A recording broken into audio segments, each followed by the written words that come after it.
I leave on Tuesday, and I decided to visit the Forbidden City, the Palace Museum is the name that it's titled. And I saw that they had a ceramics gallery, and I was like, oh my gosh, let me go and see it. Initially, I wasn't thinking about doing like a long form video for it.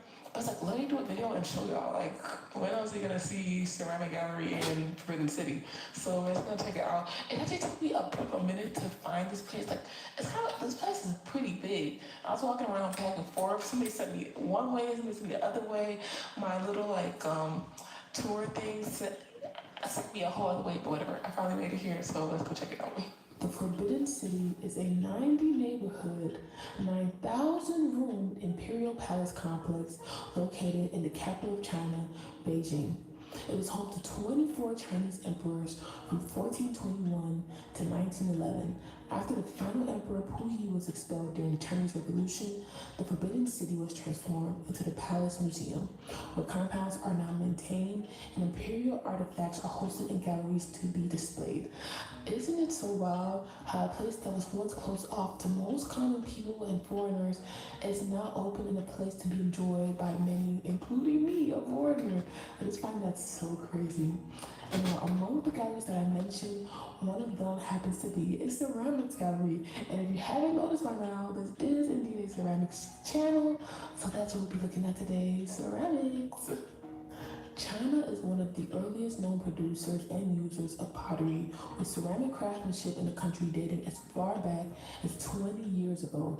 Proto-porcelains were first made in the Xia and Shang dynasties before developing into the robust porcelain that we're familiar with today during around the Eastern Han dynasty. From what I've read, proto-porcelains, ooh, that's a tongue twister. Proto-porcelains are kind of like a grayish ware. It's still a high fire clay body like porcelain, but it lacks some of the integral qualities of a true porcelain. Over time, a prefecture named Jingzhen became synonymous to ceramics in China, and in the prefecture, ceramic development flourished. If you saw my Yichang Ceramics Village video, I think Jingzhen could be akin to Yichang Ceramics Village, except the prefecture of Jingzhen was at a much more greater scale than what we saw in Yichang Ceramic Village. Ceramics hold a significant position in Chinese culture. I'll break it down like this. In Chinese history, emperors were seen as divine beings chosen by God. Both his subjects and the emperor believed himself to be the son of the gods. And during an emperor's divine rule, ceramics were a key tool used to exemplify his prestige and power. I'll talk about this a little more a little later, but to add some more perspective, of the 1.86 million relics and items in the Forbidden City, 360,000 of those are ceramics. You know, when I record these videos, I know that I want to share with you all what I see. I'm like running around taking videos, pictures, and clips of everything. But as I said, I'm looking at the footage that I have. I'm thinking to myself, like, how do I want to show this to you all? How do I want to present this to you all? And I decided that I would share with you all the themes and the phenomena that I noticed as I was observing in the present, as well as how I process the things that I observed later on. And after some time, I finally narrowed down these observations and thoughts into 4 particular themes that I noticed that I want to share with you all.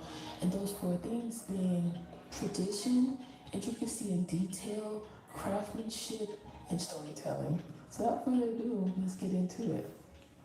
When I think about tradition, I often think of ceremony and ritual. I feel like even our most mundane tasks that we do on a day-to-day can be seen as ritualistic. And I think as we look back in time, rituals and the circumstances around them intensify because we have phenomena that aren't explained, and as people, we need some type of peace to alleviate the things that we do not know. And then we also add levels of spiritualism to this. And as I mentioned, if you can pick up, there's a lot of spiritualism in Chinese history, as well as the ceremonies and rituals to accompany them. And in these ceremonies and rituals, I think ceramics were held to a higher regard and a necessity in carrying out these ceremonies. The major variant of porcelain that was developed during the Three Kings period, the Jin Dynasty, and the Southern and Northern Dynasty was a celadon glazed porcelain, and there was some black glaze. 드디어 도착이다. 차는 안 빌려놨어? 버스 타면 되지. 집이 이렇게 많은데 무슨 버스야? 가게는 왜 그래? 지금 많으니까 그렇지. 그냥 가. 왜 나쁘지 않아? 좀 참으면 안 돼? 아유 그만들 좀 싸우고. 잠깐만요. 짜잔. 오 렌터카. 너 G카? 다 쉐어링이야. 가족의 평화를 지키는 건 생각보다 쉬운지도. 마음을 이어주는 가장 지적인 방법. 지카. 그래 이거지. 중요한 건 뭐다? 사전 등록. 2025년 MMORPG 기대작 새로운 큐. glaze porcelain as well, and both these celadon and black glaze porcelain pieces were often used for burial ceremonies. And as we look at imperial sacrificial ceremonies, although it was performed with gold wares, by the time of the Ming Dynasty, it was mandated that imperial sacrificial ceremonies be held with porcelain vessels. As I mentioned previously, emperors were seen as divine beings, and these ceremonies were considered as his divine duties to solidify his position bestowed upon him. I feel like these mandates demonstrate just how close of a divine entity pottery and ceramics were regarded in the country's history. And now let's get into intricacy and detail. Intricacy and detail are no stranger to Chinese craftsmanship, and it can be recognized in architecture and art throughout the country's history, and ceramics is no exception to this history. I feel like in this day and age of minimalism, where detail and intricacy is stricken from our day-to-day lives by the second, I think when you come to a place like China, you see these ancient artifacts and you see the architecture, you really get this heightened appreciation for intention, attention, detail, intricacy. You take it all in. And as I mentioned that we're seeing a decline in detail, of course I'm speaking from a Western perspective, what I'm seeing in Western world design. But something that I found interesting was that as you look at Chinese ceramics over time, there are areas in the timeline where it almost seems like there's a decline in detail. But then when you look closer, you see that the attention of detail is shifted to a different area of the ceramic piece. When we see the older pieces that were displayed in the museum that were created before even the development of proto-porcelains, we see an emphasis on pattern and painted pattern. I think painting was the first ways of adding decoration to a piece. But I feel like as we move into that proto-porcelain era and there's more development into glazes and we get this celadon glazed pieces, we see less of these patterns. And it almost looks like less detail, but when you pay attention, you see that people are focusing on development and chemistry of these glazes. And then even when you look at these celadons, you see these beautiful little tiny crackles when you look closely. And then you also see this emphasis on texture in the pieces. So I feel like you really just get to see how people, as artists, you may know, like your mind just kind of bounces around and shifts, and you get hyper fixated on one thing and bounce to another thing. So I think that was really interesting to see within the pieces. And I appreciate that you can see this because the pieces are displayed in a chronological order, and I think this supports being able to tie these ideas together. I also noticed that drawn or painted detail and intricacy begins to reaccelerate in Chinese ceramics around the late Ming and early Qing dynasty. During the rule of Emperor Kangxi, there were efforts to revitalize imperial kilns at Bindigen that had been destroyed during political rebellion. During this revitalization, we see a rise in blue and white ceramics as a decorative technique of feng shui builds popularity and increased focus on precision in drawing. We also see this introduction of a larger variety of color. We really get to see this relationship between precise detail and color continue to develop in ceramic works throughout the Qing dynasty. We spent time talking about the object of ceramics. I think it's fine time we shift into the craftsmanship behind ceramics. And really when I speak on the craftsmanship, I'm really speaking of the craftsmen, the people behind these works. When I thought about what high regard ceramics were held in these past dynasties, I wondered how regarded the artists and ceramicists of the time were. I wondered to myself, how rigorous are the requirements and the studies that go into becoming a potter of the royal court? I thought of what I knew about Chinese pottery today.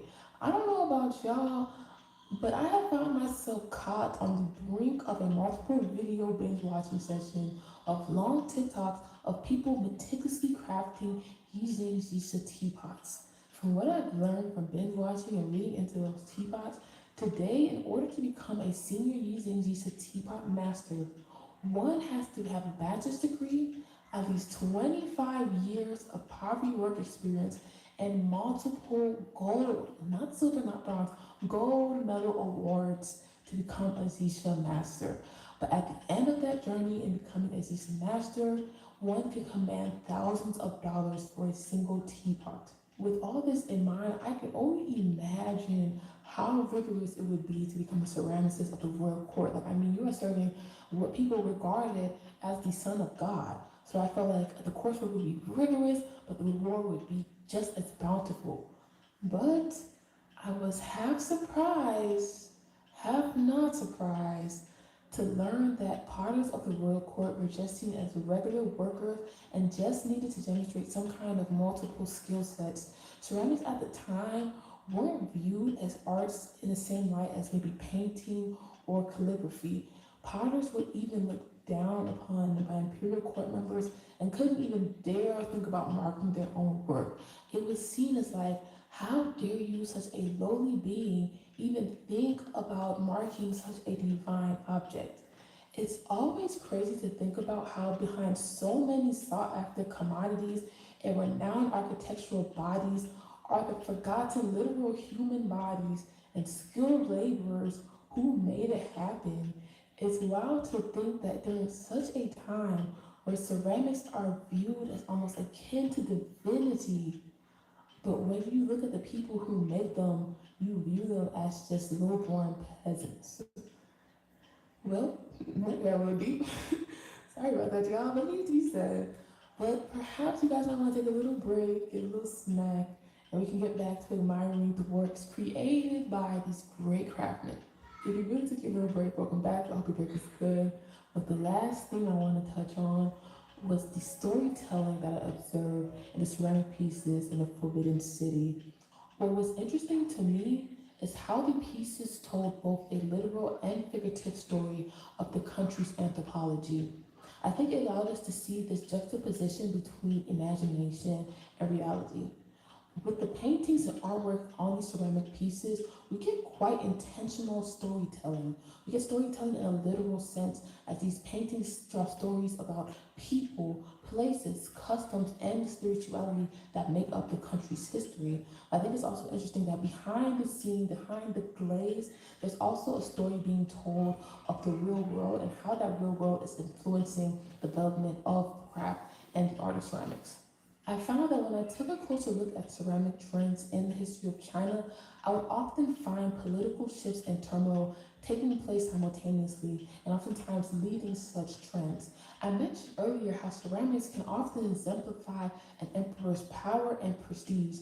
I think this is really well demonstrated in how when there are these revolutions and shifts in power, there are attacks on the ceramic industry. And I feel like to me it almost looks as if an attack on the emperor himself.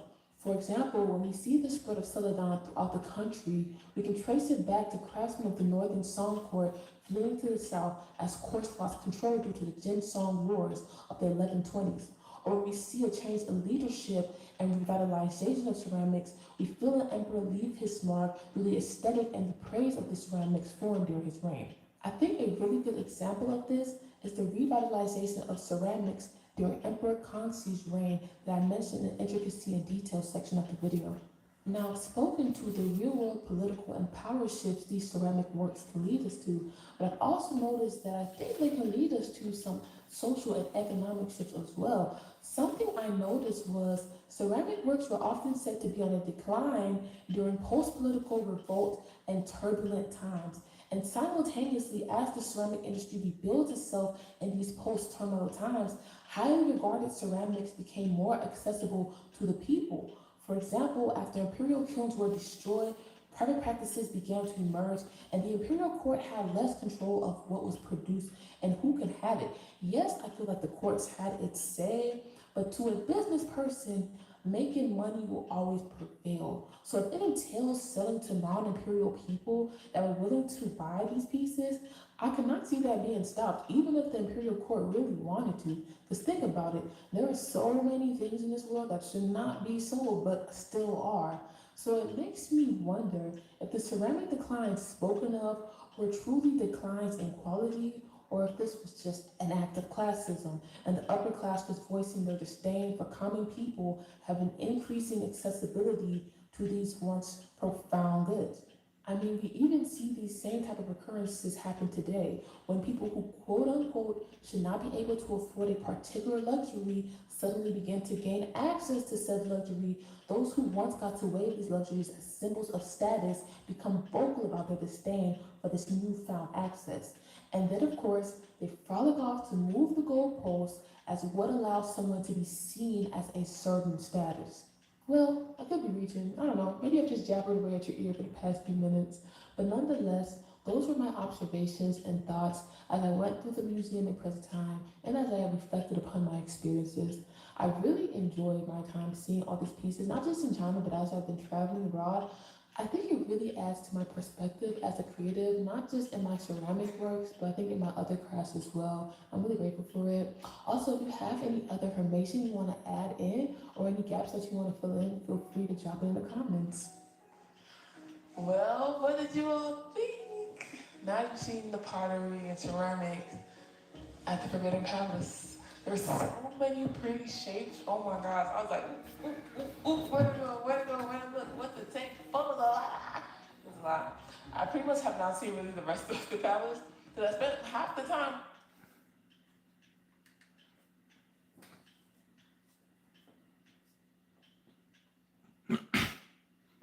네, 수도 고궁박물원에 미국인이 촬영한 영상인데 그게 보면은 다수의 기물들이 영남에 소장하고 있는 기물과 같은 것들이 많이 있습니다. 물론 상당히 비슷한 것도 있고 결국은 태생이 같기 때문에 같은 컨셉으로 이 동일하다고 볼 수가 있는 것입니다. 저기 보면은 우리가 선사시대 공원전, 그러니까 기원전 BC 세기의 토기들 이런 쪽에 관심을 가지고 우리가 앞으로 많이 접하고 공부를 해야 될 것으로 사료가 되고, 명대의 오체, 화구 오체는 영남에 소장하고 있는 것과 같은 게 저게 소장이 되어 있고요. 그 외에도 백유라든지 많은 기물들이 겹치고 있는 것입니다. 우리가 고궁박물원이나 또는 보스턴 박물원, 오사카 국립박물원, 그 다음에 영국의 국가박물원 같은 곳을 답사를 하거나 미디어를 통해서 기물들을 계속 눈여겨보다 보면은 현저하게 신작들, 공장 도자기들, 가짜 도자기들하고 전혀 차이를 느낄 수가 있는 것입니다. 그러한 포인트를 정해놓고 유튜브나 또는 미디어를 통해서 박물관에 진열되어 있는 도자기들을 반복해서 봄으로 해가지고 여러분들의 해안은 상당히 높아질 것으로 사료가 됩니다. 제가 어제도 방송할 때 말씀드렸듯이 경덕진에서 만든 공예품 화려하고 분체, 범랑 분체 화려한 도자기들은 고궁박물원이나 세계 어떠한 박물원에 가도 존재하지 않습니다. 그것은 현대 감각에 맞게 화려하게 만들었던 도자기들이고, 그 외에는 우리가 오체, 분체라도 여백이 있는 그런 사실적인 표현을 가지고 있는 분체 도자기들이 국용으로 많이 사용을 했죠. 그래서 그러한 부분도 여러분들이 참고하시고 공예품과 진품의 경계에서 혼돈하지 마시기 바랍니다. 추석 연휴 계속 잘 지내시기 바랍니다. 화면 끄겠습니다.